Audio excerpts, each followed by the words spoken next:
Picking up on this horribleness, chapter 28 of Transformation of America by Cathy O'Brien. Free trade of drugs and slaves at the Juarez border. The next day, Dante drove me to Bel Air Mansion, high on a hill, where another party was underway. As I joined those who had gathered on the manicured lawn, I recognized many of the same mafia people who had been at the Malibu retreat, aka Hotel California.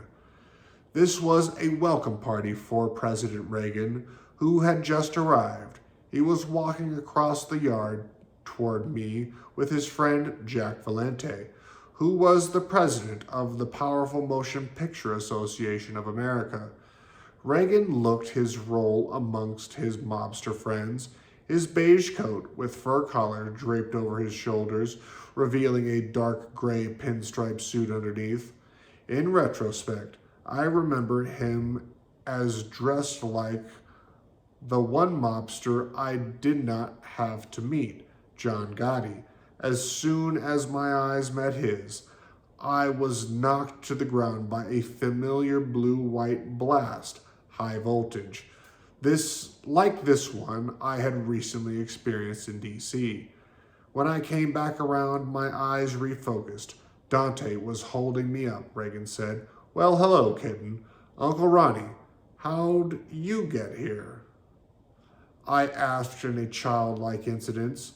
The rainbow, kitten, the rainbow, he answered in Oz cryptic. I told you I was coming home. There's no place like home, and you said it with me. So here we are. I keep a little piece of the rainbow in my pocket so I can get back over it to DC anytime I want to. I make a wish and click my heels and I'm gone. For the moment, Reagan succeeded in confusing my mind with Oz cryptic metaphors, reconfirming to my child personality that he was indeed the powerful wizard. As we went inside for a brief meeting, my personality was deliberately switched to the one that had dealt with the De La Madrid the night before. The gray-white stucco house was decorated in plush presidential blue carpeting and deep cherry wood tones. The office was small and further crowded by those present for the meeting. De La Madrid was comfortably seated, as was Jack Valente. I was not privy to Valente's exact role in opening the Juarez border. I only know that he was well educated to the particulars of this meeting. Dante and I remained standing since we could be leaving as quickly as I heard what Reagan, who was shuffling papers and pacing the room, had to say. Well, kitten, Reagan said to me, this is your death sentence. You'll go out in a blaze of glory. I was not surprised to receive confirmation of my imminent death by Reagan.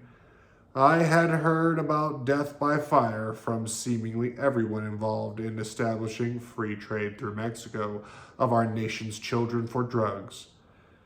Reagan's use of patriotic metaphors and puns, while matter-of-factly informing me he ordered my death, was reflective of his often displayed lack of respect for human life. What reflected his character even more were the crimes he was involved in that prompted him to cover up through sentencing me to death. I had witnessed the criminal foundations of NAFTA, which in turn could threaten the successful implementation of the New World Order, should these secrets ever be revealed. Initial free trade, including drugs and white slavery, extended beyond the U.S.-Mexican border. It routed U.S. traumatized robotic mind-controlled children into Saudi Arabia, while building up weapons stockpiles in Nicaragua and Iraq. Although I was not considered to be no threat, predicated on the erroneous belief that I could not be deprogrammed to regain my memory of these events, my death would provide extra insurance to those involved.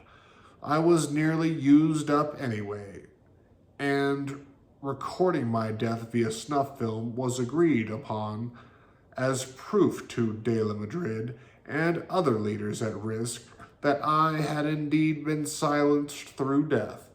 I could not think to respond to Reagan's death sentence.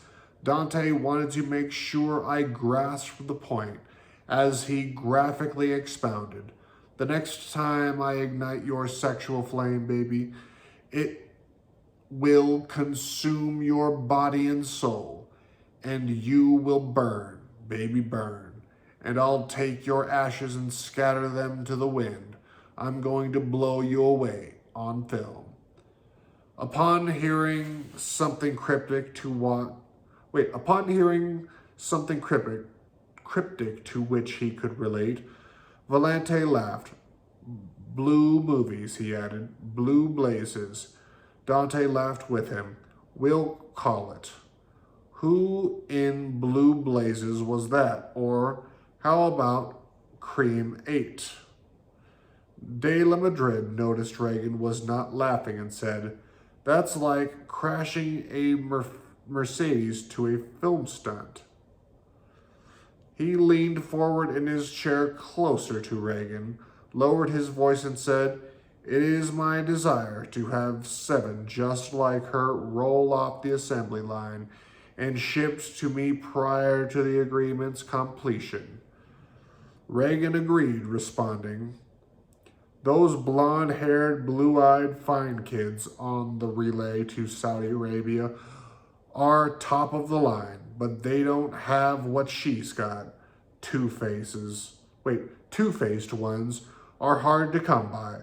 De La Madrid quipped, referring to my vaginal mutilation and presidential programming code. He cut my eyes in... Wait a minute. He cut his eyes over to me, touched himself, and cryptically continued. From one perspective anyway, and I like having one I can count on. Reagan chuckled while Dante shifted his feet and unfolded his arms long enough to cough laugh. Valente seemed to be bored of cliches or was missing many of the cryptic double meanings, but judging from the tone of the meeting, that was just as well. I'll mention it to Bobby Bird and delegate your order to him, Reagan told his Mexican counterpart. It should be relatively simple to slip one in for you every few shipments or so once the Juarez border is open to such free trade activities as planned. Reagan spoke as though he were distracted and thinking of something else, even when he looked my direction. If you please, sir, I began, I have the presidential seal of approval and am prepared to fulfill my role. Dante looked at his watch, aware that I was scheduled to be at the Juarez border by the stroke of midnight. Reagan walked over to see the paper I had received from De La Madrid the night before. Okay, well, farewell, kitten, Reagan said, and he kissed my cheek. He added in Oz cryptic, I'll see you on the other side of the rainbow in D.C. Click your heels. My world spun back. Someone had hit me with a powerful stun gun, and I was down, feeling as though Dante was half dragging me as he led me to his car, which was already idling in the circular drive. We soon pulled up to the motorhome at the gas station on Hollywood Boulevard, where he had picked Kelly and me up several days before. Kelly was already in the motorhome, vomiting, sick, and horribly traumatized. She had been convinced by someone that I had been killed. Houston attempted to create a hypnotically induced time slip, acting as though I had only been gone a few minutes. We drove quickly, stopping only for fuel in order that I be in Juarez at the appointed time. There, I robotically presented the president's seal of approval to the proper officials as programmed, officially opening the border to free trade of crimes against humanity. Houston and I had hurried across the Juarez border, where we were met by the Mexican official in charge. The guard looked to be in his late 40s, with classic rugged Mexican features. He stood approximately 5'11", had black hair and unkempt mustache, black beady eyes, and a paunchy belly protruding over his short, squat legs. He spoke excitedly in Spanish, with a harsh, cold tone to his voice, as he spit out the necessary words in English. "Give me the seal." He snapped his fingers impatiently, hurrying me. He took the presidential seal and knocked me face down on top of a small, barren metal desk. While he closely inspected the document, even Houston was unusually quiet while this particular uniformed guard placed the small tower room.